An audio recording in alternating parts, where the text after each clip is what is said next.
Nah, kalau misalnya mereka rasa, duh kalau bangun itu juga kemungkinan dari mulai invest buat ngebangun resource-nya sampai jadinya tuh mungkin bisa makan 1 sampai 2 tahun gitu untuk aplikasinya bener-bener siap. Curhat lagi guys, bikin gamenya 1 sampai 2 tahun. Dari awal sampai jadi ya Nan. Orang sih sekarang tinggal nanya, oh lu udah punya game kayak gini, berapa lama integrate-nya? 2 minggu selesai. Belum tahu belakangnya bikinnya berapa lama. Agate, sebagai perusahaan game terbesar di Indonesia, kami menghadirkan pengalaman bermain untuk membantu institusi dan perusahaan mencapai potensi terbaiknya melalui gamifications. Berbagai inovasi gamifications untuk meningkatkan engagement di ranah human resource dan marketing tak henti-hentinya kami jelajahi. Kini, kami berupaya menyelesaikan sebuah misi, membagi pengetahuan dan pengalaman kumulatif kami untuk terciptanya kolaborasi dan inovasi gamifications termutakhir. Kami percaya, potensi maksimal manusia bisa tercapai ketika pengalaman menyenangkan menjadi landasannya. Tekan tombol start, dan selamat datang di Gamification. Halo guys, welcome back to Gamification episode 2. Di sini kenalin lagi gue Marvin, VP of Gamification Agate. Bawa 2 konco-konconya lagi nih. Nah, kali ini kita bawa 2 bintang tamu yang memukau. Perkenalkan teman-teman semua guys. Kita ada, ya kenalin dirilah kalian siapapun. Nanda dulu deh, Nanda dulu. Halo. Ya, perkenalkan saya Yunan Indra Kusuma, PM dari Levio. Wih, apa itu Levio? Kita bahas sebentar lagi. Ya, jadi Nanda ini product manajernya Agate guys. Next, ada satu lagi. Ya, gue Vincent, Head of Marketing Gamification. Waduh. Jadi Serem. ya, panggilannya Wiwit ya. Jadi kalau misalnya kita ada interchangeable istilah yang Vincent sama Wiwit, ya diharapkan bahwa para penonton bisa mengerti. Gak apa-apa ya Wit ya, keluar ke publik, gak apa-apa ya panggilannya Wiwit. Oke, mantap. Thank you banget guys udah nyempetin waktunya untuk podcast kita kali ini, episode kali ini. Jadi kita bakal banyak ngobrol-ngobrol nih tentang kehidupan kaum millennials. Bener. Jadi kalian masih merasa sebagai orang-orang milenial di sini, bukannya begitu? Ya, masih merasa. Apa yang menandakan bahwa kalian itu milenial? Masih terlihat baby face. Bener, baby face. Ya, saya juga kalau begini lagi baby face nih. Waduh. Kalau begini. jangan dibuka. Oh, itu. Nanti ketahuan kode vouchernya. Ya, jadi kaum milenial kalau misalnya kita bisa lihat ya. Jadi apa sih yang sangat mencolok dari kaum milenial sekarang dengan kaum sebelumnya gitu. Mungkin kita bisa lihat dari apa ya? Dari ketersediaannya aplikasi kali ya. Aplikasi di genggaman kita nggak sih sebenarnya? Betul. Ya kalau apa namanya, kayaknya kalau anak-anak milenial tuh udah dari pas mungkin SMP gitu atau SD ya, kayaknya ya dari SD ya, ada yang udah dari SD kali ya. Itu udah mulai udah terpapar sama namanya handphone kali ya. Dulu pertama kali gue aja SD kelas 6 lihat handphone Nokia yang besar itu tuh. Wih, keren, ada yang pakai handphone ada kameranya gitu. Dari zaman SD kayaknya Wiwit dari zaman SD udah buka HP dengan banyak aplikasi di dalamnya berbagai fitur. Wah, ya nggak sih Wit? Wiwit, iya. Dari zaman kapan tuh lo bisa buka gadget-gadget dengan berbagai fitur canggih di dalamnya? Kelas 1 SD. Dia sosok muda, sialan.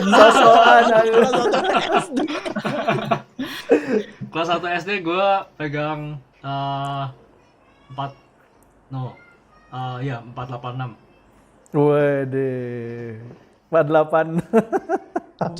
Coba dicek dulu waktu itu game apa yang ada di dalam HP-nya, Wid? 486 tuh ada Prince of Persia, Wih deh. Indiana Jones. Iya, itu dua itu yang gue ingat. Wih deh. Ya, kayaknya entah Wiwit yang tinggalnya di universe lain atau gua yang tinggalnya di universe lain. Gua nggak tahu loh. Game Prince of Persia itu. Anjir, SD-nya dia pakai apaan itu? Apa? Gila serius gua nggak tahu loh itu game apaan. Zaman SD ada mainin gamenya Prince of Persia. Ada dong. Aduh. Oke. Yang namanya teknologi makin lama makin berkembang, game juga makin lama makin bagus grafiknya, makin canggih. Dulu waktu kita main game kebanyakan di konsol, sekarang udah semua orang punya akses main game itu di HP gitu kan. Dengan grafik yang tinggi ya tentunya, udah bukan kayak grafik pixel lagi kayak Snake gitu kan, Space Invader gitu-gitu udah nggak lagi deh, udah nggak zaman. Sekarang Snake aja kepalanya animasinya udah canggih-canggih gitu. Zaman sekarang itu udah mulai banyak lagi aplikasinya. Nah, aplikasinya sekarang kalau misalnya gue tanya deh, yang di HP kalian coba di home screen HP kalian deh. Home screen HP kalian sekarang ada shortcut aplikasi apa aja sih? Aduh. Gue sih kalau gue yang pertama pasti ada kode Atma. Atma. Pesan sponsor. Ya, kode Atma gue ditaruh di depan.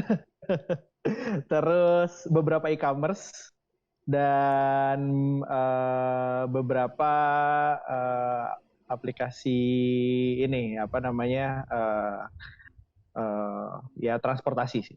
Transportasi. Iya. Ojol ya. Ojol biar gampang. Bukan aplikasi customer ya? Aplikasi ini ya? Aplikasi jadi supirnya ya? Aplikasi sendiri, Levio. Ada di depan. Non-stop sponsor, gila. Pesan sponsornya banyak banget. Ya itu ditaruh di home screen. Biar gampang ngeceknya. I see. E-commerce, tadi lu ada e-commerce, ada game, transport, sama pembelajaran ya? Betul. Aplikasi pembelajaran. Lengkap. Memang kadang-kadang sifat orang itu tercermin dari home screen HP-nya memang. Silau Mas Kenan. Internal joke. Ya mulai banyak lah aplikasinya. Gimana Wid? Kalau lu apa aja? WhatsApp, Google Map, phone, call, kamera, email, kalkulator. Wah, kalkulator. Biar apa? Biar cepet ngitung cuan ya. Yoi. Bener kan, beda banget kan. Yang satu udah langsung kalkulator, WhatsApp, email, bodoh. Langsung kontak-kontak, guys. Iya. Di emailnya. Tapi itu nggak mencerminkan apa yang gue akses setiap hari. Maksudnya nggak mencerminkan apa yang gue akses paling lama. Itu mencerminkan apa yang gue butuh akses lebih cepat daripada yang lainnya. Bisa jadi maksudnya gue stay on WhatsApp much shorter than gue stay on e-commerce misalnya. Nah kan sekarang lagi pandemi, terus ya banyak belanja online misalnya. Ya gitulah. Sama banking application. Terus lu sengaja nggak pasang di home screen karena apa? E-commerce, karena takut keterusan belanja ya? Jadi lu sembunyiin di belakang-belakang. Kalau di depan kebuka, kayaknya ada promo nih. Ya tapi kalau dari ya aplikasi udah banyak banget kan ya sekarang. Gua juga kalau di home screen gua ada ya kalender, WhatsApp, Microsoft Teams, bener. Terus ada note taking apps. Kalau gua ada juga biasanya ini nih, bank biasanya. Aplikasi mobile banking gitulah, atau biasa kayak e-wallet gitulah. Karena benar tadi gue setuju sama Wiwit, kalau misalnya di home screen tuh biasanya yang paling cepat kan. Paling cepat aksesnya. Kalau misalnya mau beli bayar ya tinggal scan sekarang. Gampang banget. Sama buat bagi-bagi duit ya biasanya ya. makanya banknya ditaruh di depan. Bagi-bagi duit. Siapa yang bagi-bagi duit? Tapi alasan kenapa kalian taruh di depan tadi kan selain aksesnya cepat, artinya si aplikasi itu juga kan disimpan di dalam HP kalian karena mobile phone kalian karena memang kalian juga pakai gitu kan. Sebenarnya apa sih yang jadi faktor aplikasi itu tetap bisa stay di dalam mobile phone kalian, di luar bahwa mobile phone kita kan walaupun size-nya udah cukup besar ya, tapi nggak mungkin juga install semua aplikasi yang ada di market gitu kan. Apa sih faktor-faktor yang menyebabkan teman-teman semua, lu Nan, Wit, itu mau tetap simpan si aplikasinya di dalam HP kalian? Ya memang yang gue sering pakai pasti bakal selalu gue simpan. Mostly kenapa gue simpen juga biasanya aplikasinya memang sangat nyaman untuk dipakai. Terus kalau gue sih biasanya selain ngeliat dari banyaknya orang pakai ya, gue juga sempat ya biasanya kalau e-commerce kayak gitu-gitu kan udah pastilah kita pakai yang memang commonly saat ini banyak dipakai orang. Tapi kalau gue biasanya ngelihat kalau buat apps-apps di luar e-commerce transportasi gitu, gue bakal lihat UI-nya juga sih. Visualnya tuh oke nggak sih? Kayak gue kan suka download aplikasi pembelajaran tuh. Nah biasanya gue seneng-seneng liatin gimana sih cara pembelajaran yang enak buat di HP gitu. Jadi gue lihat UX-nya juga. Karena saat ini biasanya sih mostly-nya kan banyaknya video. Nah gue suka nemu-nemu tuh ada yang beberapa menarik gitu buat user experience-nya di HP gitu. I see. Berarti sebenarnya yang tadi sifatnya adalah yang benar adalah yang penting butuh deh. Tapi kan butuhnya macam-macam tuh. Butuhnya macam-macam. Nah, mungkin gua coba breakdown atau gua coba drill down lebih dalam kayak ya udah deh aplikasinya e-commerce deh. E-commerce. Kenapa e-commerce aplikasi e-commerce ini bisa bikin kalian ya udah aplikasi ini diinstal aja lah di dalam HP anyway gitu. Kalau gua e-commerce ya, kalau untuk e-commerce gua saat ini cuman pakai 2, yang warna hijau dan warna merah. Kalau yang warnanya orange istri gua yang pakai. Entah kenapa cewek-cewek seneng yang orange. Tapi sejujurnya gue belanja biasanya lebih senang pakai si hijau kalau belanja. Tapi buat beberapa investasi gue menaruh di merah.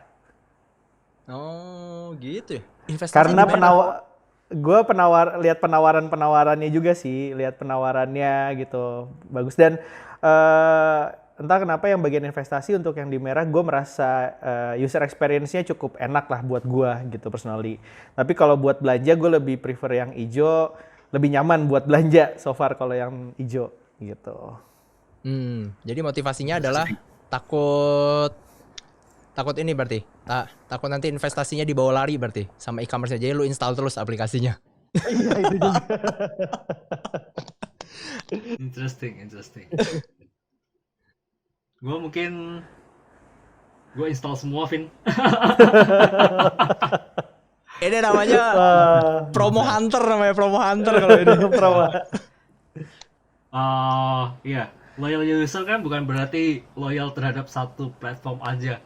Ini mungkin kayak analogi kayak zaman dulu kita masih pada minum kopi saset gitu. Dulu ketika kita consume kopi sachet nggak mungkin stay pada satu brand aja kan, walaupun mungkin satu brand itu sering kita beli, tapi kita pasti combine lah antara satu brand, gue minggu ini ngabisin sachet brand A, minggu depan ngabisin sachet brand B, tapi habis itu balik ke brand A lagi, habis itu balik ke brand C. Jadi ya gitu sih so far kalau behavior gue sendiri reflecting e-commerce sih kayak gitu. Nah, kalau ya gue setuju sih. Kalau misalnya kayak contoh gue sendiri sebenarnya gue juga salah satu yang penginstal semua mau yang lokal maupun yang sifatnya barangnya impor juga gue ada. Waduh, mainannya lebih jauh ya. Gue kemarin beli mechanical keyboard dari April, gara-gara pandemi baru datangnya Juli lah. 3 bulan. Waduh. Dan itu jadi satu-satunya alasan kenapa gua tetap install si aplikasinya. Setiap 3 hari sekali gua buka aplikasinya, ini udah sampai mana barangnya? Aduh, belum ada update nih, udah close. 3 hari kemudian, ini udah sampai mana barangnya? Tenggelam di laut ya. Tahu tenggelam di laut kan iya. Iya. Aduh, tapi itu jadi salah satu alasan juga kenapa tetap install aplikasinya sih, which is dia ngasih berbagai informasi yang relevan buat kita gitu kan. Dari semua aplikasi utility ini, menurut gua ada yang cukup unik sih, cukup unik yang kalau misalnya dari market sebenarnya bisa nebak nggak sih misalnya di Google Play atau di App Store atau di market yang lain kayak Samsung Store atau Xiaomi Store kayak gitu, sebenarnya majority aplikasi yang dipublish di tempat mereka itu sebenarnya aplikasinya tipenya apa sih? Teman-teman bisa nebak nggak? Kalau tadi ya di Samsung, di Google Play, mungkin lebih banyak kayak buat utility, maksudnya selain game ya, game menurut gua paling banyak pastinya yang bakal dipublish. Yang berikutnya adalah utility kayak misalnya buat kesehatan, buat foto, buat kamera. Biasanya karena kan kebutuhan media sosial kita tinggi banget tuh, jadi biasanya alat-alat buat ngedit foto wajah tuh banyak banget tuh. Terutama wajah ya. Iya, tapi kalau buat yang kayak e-commerce kayak gitu-gitu nggak terlalu banyak sih. Maksudnya memang mungkin menjamur tapi nggak yang bener-bener banyak semua orang mau invest buat bikin aplikasi seperti itu sih. Exactly. Agree. Exactly.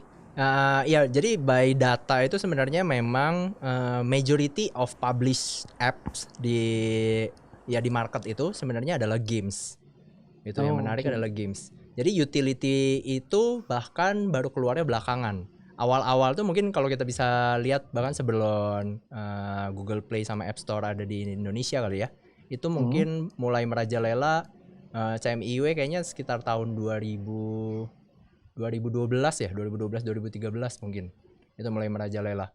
Bahkan sebelum itu, platform yang kita pakai di 2009 itu yang kita namakan Facebook itu juga mereka naik daun hanya karena games gitu kan. Iya. Main apa lu waktu tahun 2009? Ayo ngaku lu. Gue main ini kalau gue Marvel di Facebook gue main Marvel.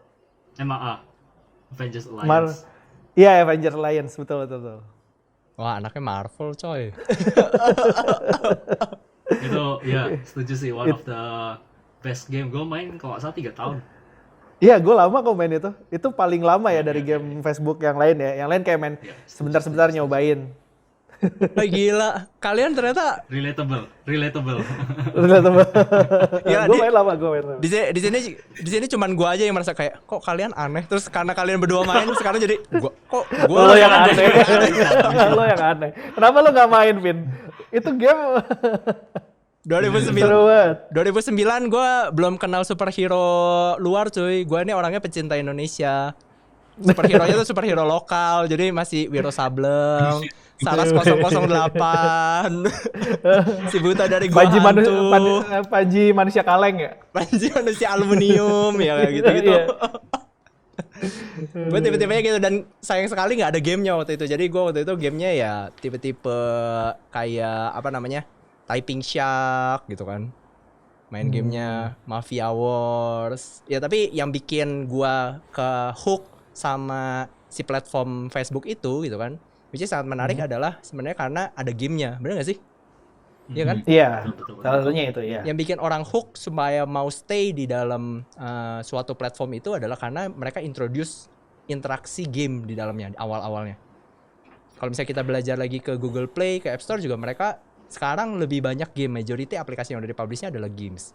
Itu yang bikin orang ngehook ke si platformnya gitu. Bener gak sih? Setuju gak sih? Dengan ini opini gue sih. Gue gak berdasarkan data, ini opini gue aja.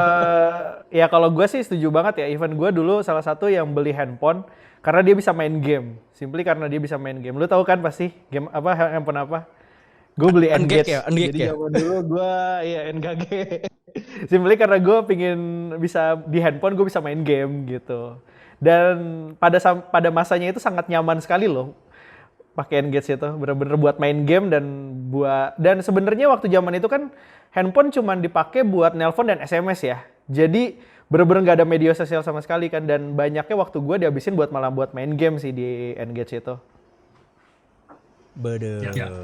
Gamer. Mungkin coba ambil perspektifnya lebih netral. Antara agree dan nggak agree. Agree-nya secara length of stay setuju, game itu powerful banget. Orang bisa stay lebih lama hanya karena dia pengen main game. Orang bisa balik ke misalnya Facebook lah. Mungkin ya length of stay gue paling lama ketika gue main Marvel Avengers Alliance itu sama kayak Nanda mesti ya. Itu ikut sampai mantengin gitu. Gue tinggal pergi kemana-mana si layar Facebooknya masih nyala gitu. Cuman hal seperti itu kayaknya udah nggak relevan lagi sekarang karena maksudnya Facebook currently is not really a game platform, nggak kayak dulu.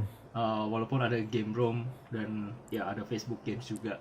Cuman kan itu mostly sekarang udah shifted to shorter play. Jadi sekarang mungkin udah utilization-nya udah beda lah. Dengan semakin banyak konten di Facebook, video lah, terus ada shareable content, orang bisa nge-share berita dan macam-macam. Purpose-nya jadi agak berubah nih. Kalau kemarin mungkin condongnya lebih ke sisi entertainment-nya, sekarang mungkin lebih condong ke sisi sosial ya. Instagram lah misalnya, itu orang bisa having length of stay yang sangat tinggi ketika emang usernya sangat longing for social needs. Jadi kayak gue pengen tahu nih, kepo orang-orang di luar sana ngapain aja sih, atau ada public figure yang gue suka, dia ngapain aja sih. Jadi scroll through that kind of contents itu yang bikin social networking service itu jadi sangat menarik. Endless content. Iya. Endless scroll. Iya, endless scroll. Yes, bener banget. Jadinya memang pada saat udah ada gazillion content on the platform itself ya, jadinya orang-orang memang ada sifat motivasinya adalah nge-explore gitu kan. Sifatnya adalah nge-explore bahwa ada lagi nih gitu. Nah, yang sayangnya kelihatannya fitur ini itu sangat spesifik untuk tipe-tipe yang punya karakteristik sosial or social media apps gitu kan. Memang dari sosial ini itu kita berharap bahwa orang tetap stay. On the other hand juga ada juga beberapa approach yang digunain di dalam aplikasi utility sekarang itu mulai pakai approach yang sama kayak Facebook tadi sama App Store tadi gitu kan, which is incorporated social play gitu kan. Nah ini kayaknya sih untuk tren yang ini gue nggak bisa cerita banyak, kayaknya Wiwit nih cerita banyak biasanya, soalnya banyak orang-orang yang noel kayak lu bikin game kan, gue butuh nih aplikasi, gue butuh game gitu. Bener nggak sih trennya kayak gitu, atau ya based on experience lo sebenarnya seperti apa sih trennya? Iya, sebenarnya banyak orang yang pengen, karena mungkin salah satunya karena ngelihat reference to other application ya, dia mereka benchmarking kayak misalnya kok sesama e-commerce gitu, Shopee, Tokopedia, Bukalapak, Blibli, sebetulnya semua pasti punya inilah, punya games at whatever it means gitu. Ya, begitu ada satu entity e-commerce yang sama, terus mereka nggak punya games, biasanya nyari ini kayak ada something yang missing dari platform gua. Karena kita adalah perusahaan yang serving games, jadi ya no wonder mereka pada cari kita kan. I think that's kind of normal. Mesti yang lihat dari sisi ini ya, dari benchmarking dari industri ya. Ya, financial institution gitu misalnya, financial services company itu juga doing that kind of thing, karena ini mungkin masih related sama e-commerce ya. Mungkin triggernya dari e-commerce, ini e-commerce pakai games dan ternyata proven successful. Misalnya contoh kayak Alipay atau AliExpress yang tanam-tanam pohon itu kan originated sebenarnya dari sana. Terus kemudian banyak turunannya di sini dari mulai ya macam-macam lah. Hampir semua e-commerce doing the similar things. I see. Nah, kalau berhubung tadi berarti sebenarnya doing similar things ini karena mulai ada game gitu kan. Berarti game ini mulai dicari di pasar untuk dimasukin ke aplikasi sebagai edit value atau sebagai hook supaya orang itu tetap mau install si aplikasinya, nyimpan aplikasinya dan stay longer di aplikasinya. Sebenarnya kan sesimpel kalau dari sudut pandang perusahaan ya, menurut gua itu mereka kan bisa ada 3 hal yang mereka lakukan gitu kan. Mereka bisa either buy, either build, or either collaborate gitu kan.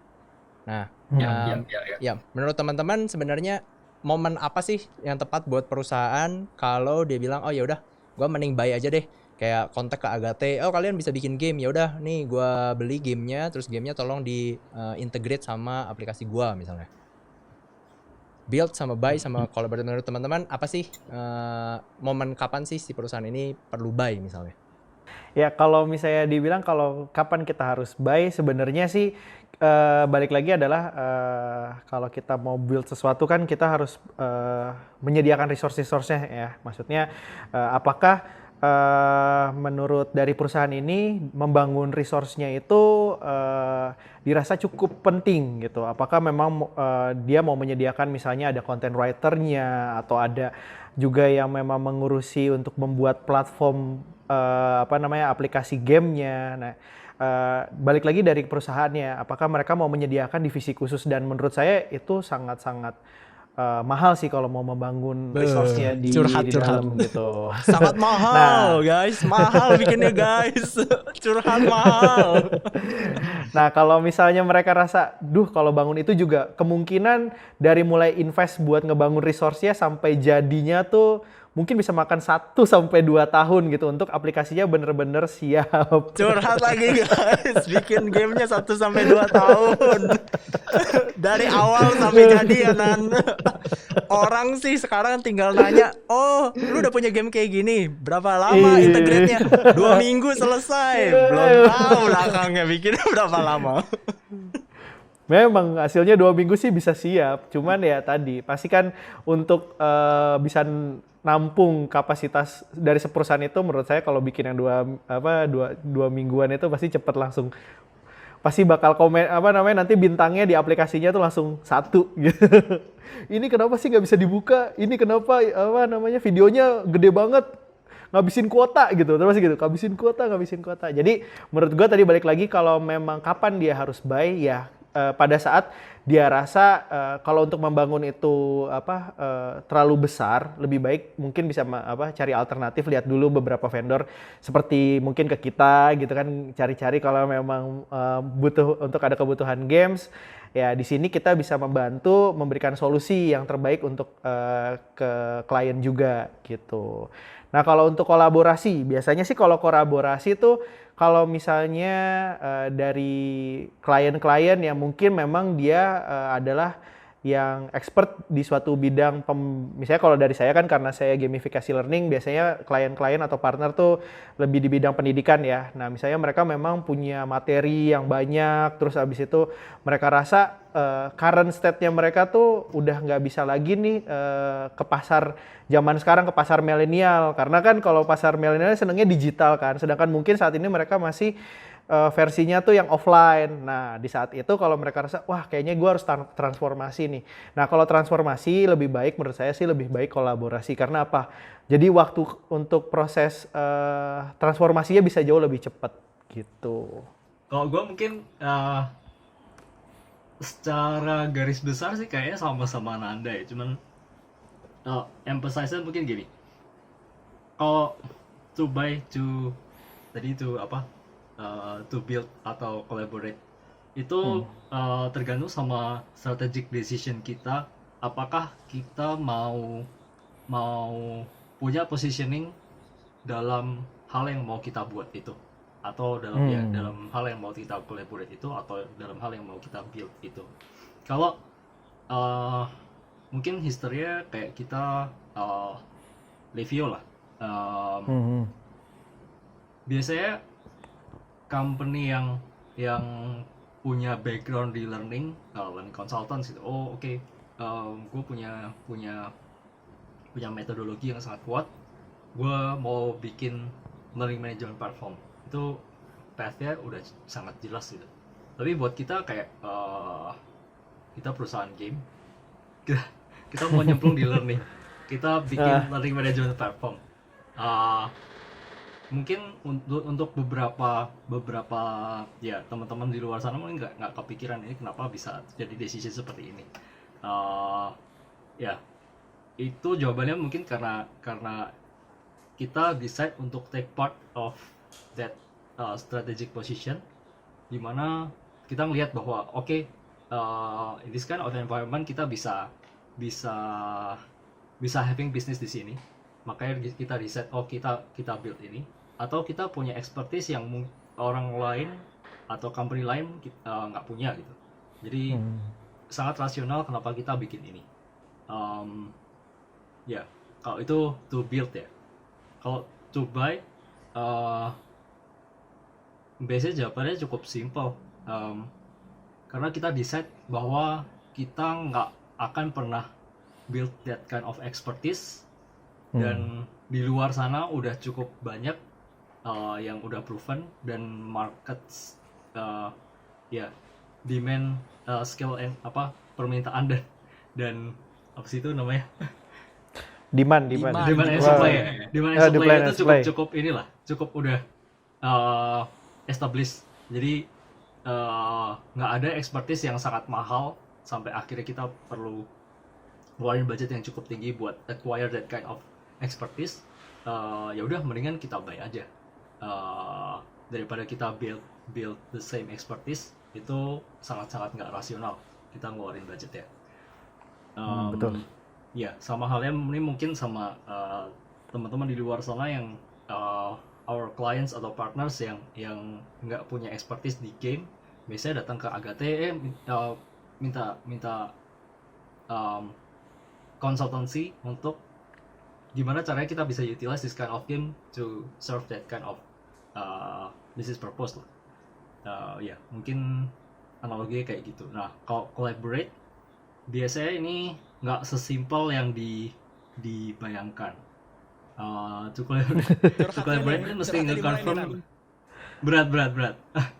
Nge-confirm both party yang both collaborator ini punya the same vision about what we are going to do.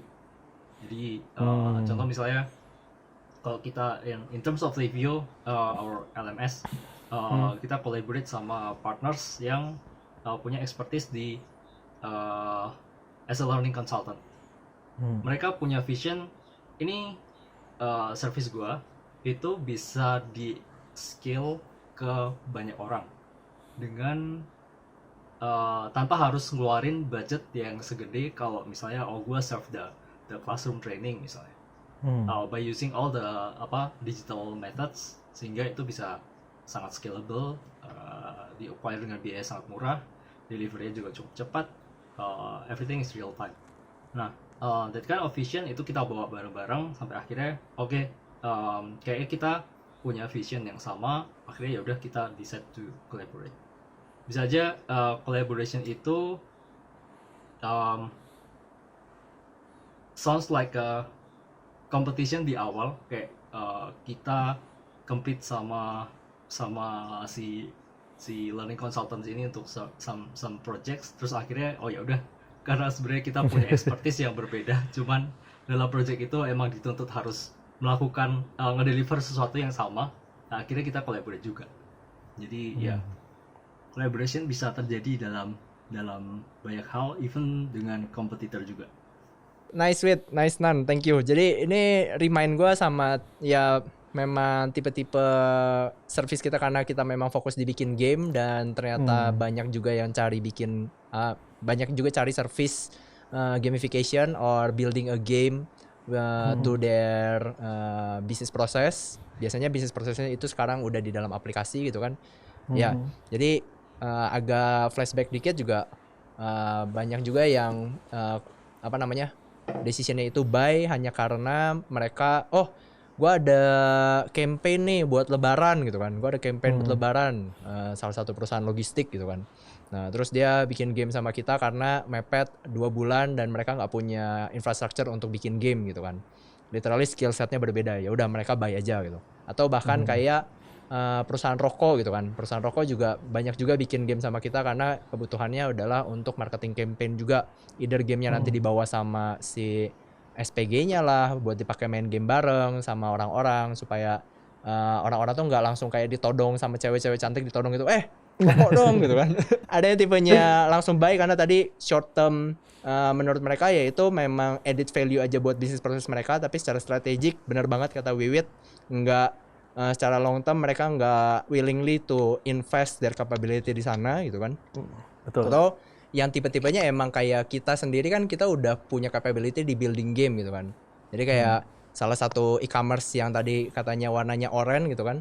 Di Indonesia mungkin kelihatannya e-commerce, padahal di induk perusahaannya itu mereka utamanya itu kan perusahaan game gitu kan. Makanya lah di e-commerce yang warna merah itu sekarang banyak-banyak game, terus kita kan selalu wonder gitu, kok dia pasang banyak game tapi nggak pernah kontak kita ya, gimana sih? Terus mereka bikin sendiri cuy, mereka bisa bikin game. Memang mereka benar-benar ini ya, mau invest untuk bikin game juga ya. Orang gedenya dari game dulunya. Ngapain lagi kontak kita? Mereka bisa bikin sendiri. Nah, tiba-tiba kayak gitu jadinya ya benar juga sih. Mereka punya capability, ya udah mereka build sendiri aja gamenya, dan game ini memang bisa ngebantu, udah terbukti gitu kan di e-commerce, ngebantu untuk naikin si GMV si aplikasinya gitu kan. Udah ada proven metrics lah. Yang terakhir collaborate itu ya dimana di saat kita sebenarnya bergerak dari dua arah yang berbeda gitu kan. Kayak tadi yang learning itu kita coba crack learning market gitu kan. Dimana orang-orang yang udah cukup proficient dan cukup lama di industri learning ini, mereka udah tahu bahwa next learning itu ke arah mana, tapi kelihatannya ada elemen yang kurang nih gitu kan. Nah, terus kita ada kayak anak bau kencur yang tiba-tiba, halo learning industry, yuk main game supaya belajarnya lebih menyenangkan. Kita ketemu dan tiba-tiba kelihatannya, ngapain sih kita ikut tender di suatu perusahaan, datang sebagai dua entitas.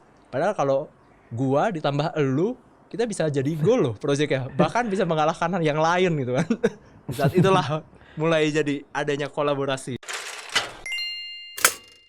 Kita juga udah ngumpulin pertanyaan-pertanyaan dari teman-teman semua yang udah ngikutin kita dari episode pertama. Thank you banget udah ngikutin kita. Ini kita coba tampung pertanyaannya. Kalau misalnya kita bisa jawab, kita jawab. Kalau enggak, mungkin kita bisa jadiin satu episode tersendiri ke depannya gitu. Nah, ini ada pertanyaannya nih guys. Mungkin 2 pertanyaan aja kali ya. 2 atau pertanyaan. Pertanyaannya Inggris nih. Kita dapat kedatangan tamu dari negeri antah berantah, dari luar sana. What is the usual list of question new client or people who are unfamiliar with gamification as? Oke, jadi pertanyaannya adalah, biasanya orang-orang yang datang ke kita terus bilang kayaknya gamification seru nih gitu kan. Tapi gimana ya cara dia nggak terlalu familiar sama gamification, ya mereka biasa nanyanya apa sih ke kalian? Ini mungkin gua jawab ya. Ada biasanya dari awal udah bisa di-clusterize sih orang yang datang ke kita. Either pertama mereka jump into the conclusion bahwa gue pengen bikin game ABCDE, tanpa mereka nyebutin apa yang mau di-achieve dengan that kind of games. Atau kedua, orang yang punya understanding terhadap gamification. Oke, ini kayaknya ambil reference di platform lain atau di industri lain tuh kayak gini loh. Can you make the same thing that it's being made in other platform atau gimana? Atau yang ketiga, mereka biasanya ngasih challenge. Ini gue ada challenge kayak gini. Lu bisa solve nggak dengan gamification? Biasanya yang udah lebih understandable terhadap gamification itu apa. Kayak yang dari 3 ini gue masih belum tahu apakah yang paling banyak, yang ketiga pasti paling kecil. Either itu yang pertama atau yang kedua. Dan most likely clients itu goes into the conclusion dari awal mau bikin game X gitu. Dan ya biasanya itu dari pengalaman ya, selama kita 11 tahun di industri, biasanya nggak semua sih, tapi biasanya ini yang leads to wrong conclusion. Iya. Benar. Jadi biasanya ya banyak misconception di mana ya gamification can do one thing, tapi ternyata setelah ngobrol sama kita, oh ternyata nggak bisa. Gamification is just a tool anyway gitu, bukan like a magic pill that can transform your business. Turn yang tadinya berdarah-darah jadi profitable karena ngelihat bahwa oh industri game kan orang yang beli gamenya ini microtransaction-nya gede banget, industrinya tumbuh banget. Kalau kita masukin game ya kita juga bisa ikut tertransform. Actually itu depends sama utilization-nya sih, Vin. Kalau dari awal, maksudnya ini udah the platform itself udah robust, matrixnya udah bagus, dikasih games itu ya pasti bakal semakin bagus. Tapi kalau dari awal platformnya it's useless, dikasih game buat apa gitu kan? Jadi kan no points gitu. Orang mau di engage buat apa sih gitu. Jadi ya in the end justru malah buang-buang duit gitu. Jadi ya balik lagi ke business purpose saya dulu. Once it's solid, dikasih engagement, it's more solid. Kalau kalau itu masih kropos ya buat apa? Ya. Nice. So the moral of the story guys, jadi buat orang-orang yang di luar sana yang sedang memikirkan bisnis metriknya how to improve, challenge us aja. Call us, contact us, challenge us aja. Gimana caranya untuk improve metrik ini pakai gamification. Nah, nanti biar kita yang mikir lah. Ya. Oh, Bebet udah semangat banget. Tapi syaratnya udah harus cuan dulu. Kalau disuruh mikirin cuan, that's not our aces. Oke, nice. Nah, last question nih sebenarnya cukup menarik sih. Dia bilangnya adalah kalau menurut teman-teman semua gamification itu bakal ke arah mana ke depannya. Kayaknya tapi ini kalau misalnya gue masukin ke sesi episode kali ini bakal kayak another 1 hour session lagi deh nanti ngobrolnya. Betul. Jadi thank you banget udah nanyain pertanyaannya. Mungkin nanti kita bakal consider untuk bisa masukin ke episode berikutnya. Gitu kali ya. Oke. Kayaknya udah deh, mendingan daripada bosan kita ngobrolin yang serius-serius, gimana kalau misalnya kita main game aja deh, gimana? Kita go to section berikutnya ya. Apa nih? Ada section berikutnya. Jadi section, ya jadi di podcast di setiap episode ini, gue bakal ngajakin teman-teman semua untuk main game gitu kan, supaya bisa nge-share juga ke orang-orang di luar sana seberapa funnya main game dan bisa gimana sih bisa impactnya itu ke bisnis gitu. Nah game ini itu gue mau ngajakin main game. Impact ke bisnisnya apa? Impact ke bisnisnya adalah semakin banyaknya traffic orang yang nonton podcast ini gitu kan, karena ngetawain kalian berdua, kurang lebih kayak gitulah. Oke, iya jadi gamenya simple banget guys. Jadi ini terima kasih ke produser udah disiapin gamenya. Jadi gamenya simple banget, itu mestinya kalian udah dikasih linknya untuk main gamenya gitu kan. Game apa nih? Nah gamenya ini web based game nih. Dulu. Ya web based game. Gamenya web based game, mainnya kalian bisa berdua. Jadi kalian berdua aja main gamenya. Di sini gua sifatnya itu pemeriah. Lawan Wiwet doang nih. Iya. Tenang. Jadi buat Nanda sama Wiwit yang main game ini gitu kan, itu nanti bakal ada 3 babak guys. Main gamenya itu seperti apa? Simpel aja, main gamenya cukup diakses si webnya gitu kan. Nanti dilihat, kalian harus tanding, pokoknya menang. Yang menang itu adalah yang bisa ngalahin babi seberangnya gitu. Buat Nanda sama Wiwit nanti yang menang itu kali ini beruntung banget kita dapat sponsor nih di acara ini. Jadi sponsor utama kita adalah Kode Atma. Asik nih. Dapat apaan? Dapat Kode Asik. Atma. Jadi ini adalah sponsor pertama kita di acara gamification ini. Asik. Others welcome to sponsor ya. Jadi hadiahnya adalah katanya 1 platinum tiket. Jadi teman-teman berhak untuk ngegacha gitu kan. Atma kesukaan teman-teman sebanyak 10 plus 1 bagi yang menang. Bede. Mantap. Wit, mendingan lu nyerah aja ya biar gue dapet Sri Kandi. Dari kemarin gue gak dapet Sri Kandi. Buat teman-teman yang nggak tahu, Kode Atma itu apa? Kode Atma itu adalah game yang didevelop sama Agate. Kita jangan khawatir juga, buat teman-teman yang nonton juga bakal dapat hadiah juga nanti di akhir acara. Jadi stay tune terus ya untuk ngeliatin Wiwit sama Nanda yang menang pertandingannya siapa gitu. Jadi tenang aja, kita juga bagi-bagiin hadiah nggak cuman buat orang yang main di sini, tapi juga yang nonton juga guys. Jadi stay tune. Oke. Jadi udah dibuka gamenya guys? Udah dibuka nih ya. Nah udah dibuka ini. Jadi dari game ini teman-teman masing-masing udah isi nama ya. Jadi di game Pick Fight ini diisi namanya. Namanya tolong yang legit ya. Jangan nama yang aneh-aneh. Namanya sesuai nama masing-masing. Waduh. Ini gimana cara mainnya? Jangan di play dulu ya. Masukin nama dulu. Jangan di play dulu. Udah mulai ini. Udah mulai. Oh, oke. Nah, ya udah. Jadi, guys, ada twistnya, guys. Twistnya adalah kalian harus jawab pertanyaan gua selama kalian main. Nanti dari produser bakal nentuin kalau misalnya kalian gak jawab pertanyaannya, kalian bakal kena diskualifikasi untuk walaupun menang. Waduh, udah mulai aja nih, gila. Oke. Jawab pertanyaan ya. Gue cuma nanya aja sih, simple dari kalian. Sebenarnya huruf keempat dalam abjad itu apa sih? Huruf keempat dalam abjad, guys? D. Masa? Oh, bener ya? Oh, masih fokus. Oke, fine.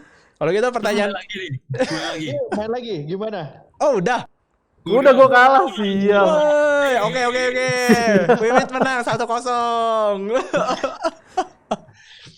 Oke, 1-0 ya.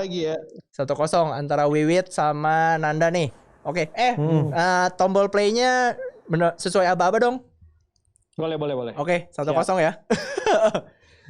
Oke, babak kedua. Jadi gue bakal tetap kasih kalian pertanyaan. Kalian harus main dan jawab pertanyaannya ya. Oke. Siap. Oke, babak kedua. Ready, set, start. Oke, gua akan menanyakan kalian untuk pertanyaan apa ya? Lemari apa yang bisa masuk kantong, guys? Menurut kalian? Wallet. Itu bahasa Inggris. 3, 2, 1. Lem biru. Apaan? Skip. Next day. Rambut putih namanya uban, rambut merah namanya pirang. Kalau rambut hijau namanya apa? Namanya Lumutan. malampir. Lumutan, nenek lampir, apalah. Gua kalah lagi As sial. always. Gua bingung mau jawab yang mana. Gua nggak anjir. Ya udah di mana? Ternyata Nanda kalau misalnya ditanya yang aneh-aneh dia nggak bisa multitasking ya. Bukan. Gua nggak tahu gamenya gimana main. Yang menang yang mana? Gua mikir yang makin banyak ke depan yang makin banyak ke sana dia yang menang. Ternyata enggak. Oke, berarti sekarang udah deh 2-0 dari 3 babak. Wiwit udah menang 2 kali. Berarti pemenangnya adalah Vincent. Congrats. Udah jadi ada perlawanan. Sial. Congrats guys dari Vincent. Siap main Levio bakal dapat Class satu nih. platinum tiket kode Atma nih. Mantap banget. Platinum sama. Sial. Dadah Sri Nggak jadi Kandi. gua. Dadah Sri Nggak Kandi. jadi dapet Sri Kandi. Sri Kandinya ke tangan Wiwit guys. Nih mesti harusnya mainnya Levio Class nih. Kalau Levio Class gue menang.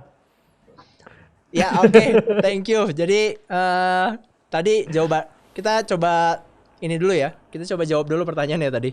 Lemari apa yang bisa masuk kantong? Coba. Tahu nggak apa? Jawabannya adalah 5.000-an. Astagfirullahaladzim. 5.000-an. Terus tadi pertanyaan rambut putih uban, rambut merah pirang, rambut hijau apa? Ini apa? Rambutan. Ya, rambut hijau namanya adalah rambutan blond matang. Hijau guys. Bener. Jadi buat teman-teman semua, kalau misalnya ada pertanyaan-pertanyaan tentang gamification atau tentang pertanyaan-pertanyaan tebak-tebakan garing kayak tadi juga teman-teman bisa submit juga ya di komen guys jadinya. Buat kita bisa masukin ke acara episode selanjutnya gitu. Nah, Gue kasih pertanyaan garing. boleh pertanyaan garing, silakan bapak-bapak pertanyaan garing. Iya, so I think that's all guys for this episode. Thank you so much for your time. It's been fun ngalor ngidul sama kalian. Thank you.